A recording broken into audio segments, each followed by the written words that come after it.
नमस्कार सभी को। और आज हम बात करने वाले हैं भारत के कुछ ऐसे ऐतिहासिक फुटबॉल टूर्नामेंट जिनका भारतीय फुटबॉल में बहुत महत्व था।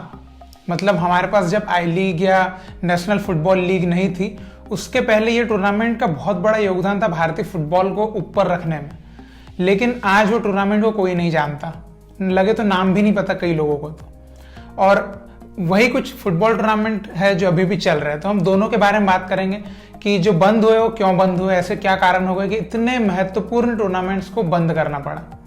तो चलिए पहले हम जानते हैं जो टूर्नामेंट अभी भी चल रहा है, क्योंकि ये टूर्नामेंट अपने आप में भी बहुत बड़े टूर्नामेंट है और ये भारत में पहले फुटबॉल कितना बड़ा था ये दर्शाते हैं। तो कई लोग जो आज नए नए फुटबॉल खेलना सीखते, छोटे छोटे बच्चे, वो सोचते हैं कि भारत में फुटबॉल है ही नहीं या था ही नहीं। तो पहले भारत में फुटबॉल था और उसका सबूत देते हैं ये टूर्नामेंट्स, है ना, कि इतने पुराने टूर्नामेंट, एशिया के सबसे पुराने टूर्नामेंट्स हमारे भारत में क्यों है? क्योंकि भारत में ही तो फुटबॉल था उस टाइम पे, इतना ज्यादा, इतना उच्च लेवल का। लेकिन वो दुर्दशा हुई और चीज बिगड़ गई। तो चलिए हम जानते हैं टूर्नामेंट्स के बारे में।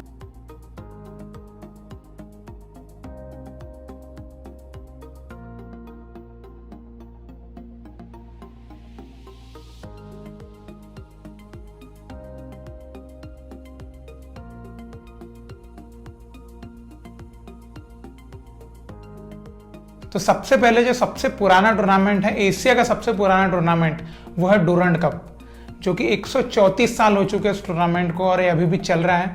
और इसका जो ऑर्गेनाइजर है ये डूरंड फुटबॉल टूर्नामेंट सोसाइटी है। मतलब एक तरीके से समझ लीजिए कि जो आर्मी है वो है इसकी ऑर्गेनाइजर है। तो ये जो टूर्नामेंट है, दुनिया इधर की उधर हुई लेकिन ये टूर्नामेंट जगह पे है, आज भी ये उसी उल्लास से टूर्नामेंट होता है। और अब तो ISL का ही प्री सीजन टूर्नामेंट बन जाएगा, तो बहुत ही शानदार काम। तो डूरंड कप जो कि एशिया का इतना बड़ा टूर्नामेंट है, इतना पुराना टूर्नामेंट है, अभी भी चल रहा है, बहुत अच्छी बात है। और अब तो ये और अच्छे से होगा। फिर उसके बाद देखें तो IFA शील्ड, जो कि बंगाल की एसोसिएशन करवाती है और ये 129 साल पुराना टूर्नामेंट है। तो बंगाल ने इसको अभी तक कायम रखा है, ये बहुत बहुत बड़ी बात है कि इसको बंद नहीं होने दिया। बीच में कई चीज़ें इस टूर्नामेंट के साथ हुई कि इसको ऐसा कर दिया, अंडर 21 कर दो, तो ये कर दो, तो ये सब चीज़ें हुई, लेकिन टूर्नामेंट बंद नहीं हुआ और ये बहुत बड़ी बात है। फिर इसके बाद अगले टूर्नामेंट पे चले तो एक है बोर्दोलोई ट्रॉफी। तो ये टूर्नामेंट को 70 साल हो चुके हैं और आज भी उसी उल्लास से करवाया जाता है। और हाल ही में अभी बोर्दोलोई ट्रॉफी हुआ भी था, जिसको दिल्ली फुटबॉल क्लब ने जीता। तो ये गुवाहाटी स्पोर्ट्स एसोसिएशन के द्वारा करवाया जाता है। और आप सोच सकते हैं कि 70 साल से अभी तक ये कंटिन्यू चल रहा है टूर्नामेंट। तो ये बहुत प्रशंसा की बात होती है कि एक एसोसिएशन इसको करवा रहा है और ये कैसे भी इसको करवा ही लेता है हर साल। अभी बीच में कोविड की वजह से नहीं हुआ था, लेकिन फिर से वापस आया, तो ये बहुत बड़ी बात होती है। फिर इसके बाद अगले टूर्नामेंट पे चले तो है नादकर्णी कप, जो कि एक यूथ टूर्नामेंट बोल सकते हैं इसको आप। और इसको भी 114 साल हो चुके हैं। तो 114 साल से टूर्नामेंट चल रहा है। पहले इसका नाम कुछ और था, फिर नाम बीच में चेंज किया और अभी नादकर्णी कप है। इसको मुंबई फुटबॉल एसोसिएशन करवाती है और इसमें मतलब बहुत बड़ी टीम्स हिस्सा नहीं लेती है, इसमें जूनियर टीम्स के लिए होता है एक्चुअली में। तो ये टूर्नामेंट भी अभी कोविड के चक्कर में अभी नहीं हो पाया, लेकिन ये टूर्नामेंट भी बंद नहीं हुआ, ये कंटिन्यू चलते आ रहा है। मुंबई फुटबॉल एसोसिएशन इसको हर बार करवाती ही है, तो ये भी बहुत बड़ी प्रशंसा की बात है। तो देखिए ये जो टूर्नामेंट है ये तो चल रहे हैं, जैसे तैसे इनको चलाया गया, बीच में रुकने नहीं दिया। अब तो अभी अच्छी हालत में, अब तो ये होते ही रहेंगे, तो ये एक अच्छी बात है। लेकिन ऐसे कुछ ऐतिहासिक टूर्नामेंट है जिनको बंद करना पड़ा और इसके ऊपर फिर कभी नजर भी नहीं डाली, इसके ऊपर ध्यान भी नहीं दिया कि इसको वापस चालू कर ले। ये जो बंद पड़े हैं तो आज तक इनका कभी नाम नहीं, निशान नहीं कभी चालू होने का। और ये कोई बहुत ऐसी बात भी नहीं थी कि इसको चालू नहीं किया जा सकता था, बिल्कुल चालू किया जा सकता था। लेकिन वही है कि इसके ऊपर फोकस नहीं किया गया और ये टूर्नामेंट जो दबे तो बंद ही हो गए और अब इसके बारे में लोग भूल भी चुके हैं। तो सबसे पहले हम बात करते हैं रोवर्स कप की, जो कि डूरंड कप के बाद दूसरा सबसे पुराना टूर्नामेंट है ना। 132 साल हो चुके हैं इस टूर्नामेंट को। और वीफा जो है, वेस्टर्न इंडिया फुटबॉल एसोसिएशन, ये इसका ऑर्गेनाइजर है। और ये टूर्नामेंट बहुत बड़ा टूर्नामेंट था, इसको ब्रिटिशर्स ने चालू किया था। फिर बाद में इसमें अपने इंडिया की टीमें और विदेश की, मिडिल ईस्ट की टीमें भी आती थी, खेलती थी। तो ये टूर्नामेंट बहुत बड़ा था और ये भारतीय फुटबॉल की एक पहचान भी बन रहा था। मतलब विदेश की टीमें जब आ रही है तो मतलब एक इंटरनेशनल स्टेज प्रोवाइड कर रहा है ना भाई। तो इतना बड़ा टूर्नामेंट है ना। और 2001 में ये बंद हुआ, तो 2001 के बाद एक कभी चालू नहीं हो पाया। तो कितने साल हो गए, अब तो 20 साल से ज्यादा हो चुके हैं। तो ये टूर्नामेंट को वापस आना चाहिए। ये टूर्नामेंट एक ऐतिहासिक टूर्नामेंट है, इसको ऐसे बंद किया और कभी सोचा भी नहीं इसके बारे में। अब इस टूर्नामेंट के बंद होने का क्या कारण था?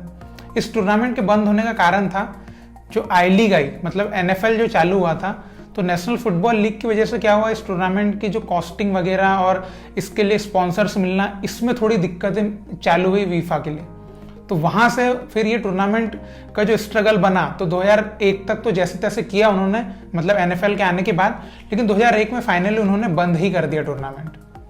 तो ये जो टूर्नामेंट है बहुत इंपॉर्टेंट टूर्नामेंट था एक समय में, और मैं बिल्कुल चाहूंगा, या जो भी अच्छे फुटबॉल फैंस है जो इस टूर्नामेंट की अहमियत को जानते हैं, वो जरूर चाहते होंगे कि रोवर्स कप को फिर से चालू होना चाहिए। और अब इसको मैं ये नहीं कहूंगा कि इसमें ISL की टीमें खिला लो या आई लीग के विदेश की टीमें बुलाओ। देखिए बजट बिल्कुल लगता है, और मैं चाहूंगा कि बजट दूसरे टूर्नामेंट्स में जाए, बड़े टूर्नामेंट्स में, ISL में, आई लीग में। लेकिन इस टूर्नामेंट में अगर हम छोटी टीम्स को भी बुलाएं, जैसे सेकंड डिवीजन आई लीग हो गई या आई लीग की कुछ टीम्स, और इस तरीके से फिर से इस टूर्नामेंट में जान डालना चालू करें, तो यकीनन, क्योंकि ये जो टूर्नामेंट्स है, ये जो दूसरे जो बंद हो चुके हैं, ये कहीं ना कहीं लोकल जो फैंस होते हैं उनको आकर्षित करते हैं, उनको बढ़ाते हैं, क्योंकि पता चलता है ना कि रोवर्स का इतना बड़ा टूर्नामेंट था, कंटिन्यू बने रहता। सोचिए कितनी फैन फॉलोइंग उसकी भी रहती, जैसे डूरंड कप की फैन फॉलोइंग है थोड़ी, वैसे इसकी भी होती। इसमें टीम्स और जैसे अभी तो कुछ अलग लेवल पे जा चुका होता, लेकिन वही है कि ध्यान नहीं दिया सही से फीफा द्वारा इस पे। फिर इसके बाद एक दूसरे टूर्नामेंट पे चलते हैं, वो है DCM ट्रॉफी। तो DCM ट्रॉफी तो एक ऐसा टूर्नामेंट था कि मतलब कि बहुत बड़ा स्टेज था इंडियन फुटबॉल क्लब्स के लिए। तो DCM ट्रॉफी जो था 77 साल पहले चालू किया गया था दिल्ली फुटबॉल एसोसिएशन द्वारा, और इसको DCM टेक्सटाइल जो है ये करवाता था। तो ये टूर्नामेंट जो था एक तरीके से एक ऐसा पहला इंडियन टूर्नामेंट था जिसमें अपने क्लब्स को इंटरनेशनल एक्सपोजर मिलता था। इसमें यूरोप की टीमें, एशियन टीमें, इनको बुलाया जाता था, मतलब बड़े बड़े क्लब्स इसमें खेलने आते थे, और सब चीजें जो DCM टेक्सटाइल ऑर्गेनाइज करके देता था, कोई दिक्कत नहीं होती थी। अब ये टूर्नामेंट इतना बड़ा था, सोचिए उस टाइम पे इंटरनेशनल एक्सपोजर 1945 की बात है, तब से इस टूर्नामेंट को बना दिया गया था, और इतना बड़ा टूर्नामेंट, सोचिए दिमाग। और ये टूर्नामेंट को आज कोई नहीं जानता। अब ये कितना बड़ा, दिल्ली फुटबॉल एसोसिएशन को कोई होश ना कुछ है कि इसको करवाया, इसको कुछ तो करवाया, फिर से इसमें जान डाले। अभी दिल्ली फुटबॉल एसोसिएशन के द्वारा दिल्ली फुटबॉल में दिल्ली फुटबॉल लीग होती है, इसके अलावा कोई बड़ी चीज तो होती नहीं है।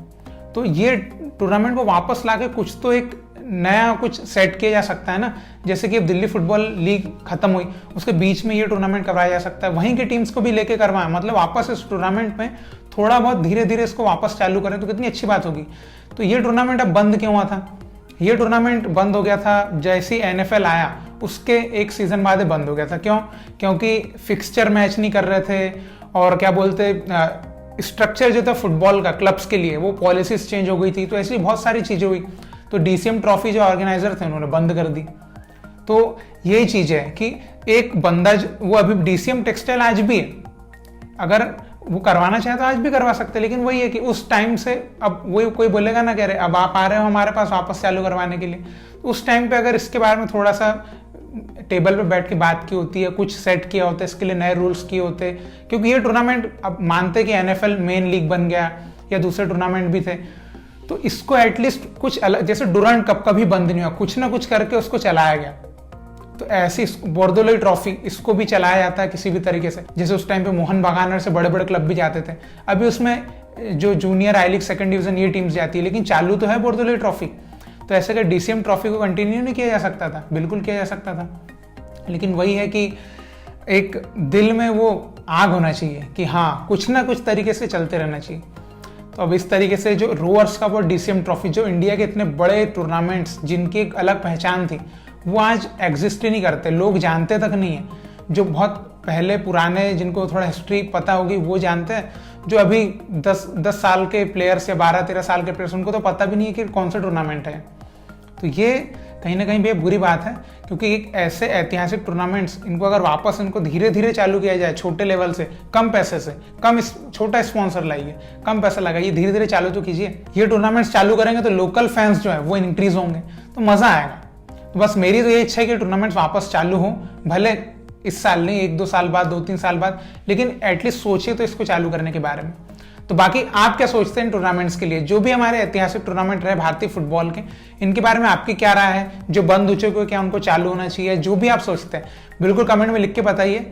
और इसी तरह भारतीय फुटबॉल को सपोर्ट करते रहिए। बहुत बहुत शुक्रिया वीडियो देखने के लिए। जय हिंद, जय भारत।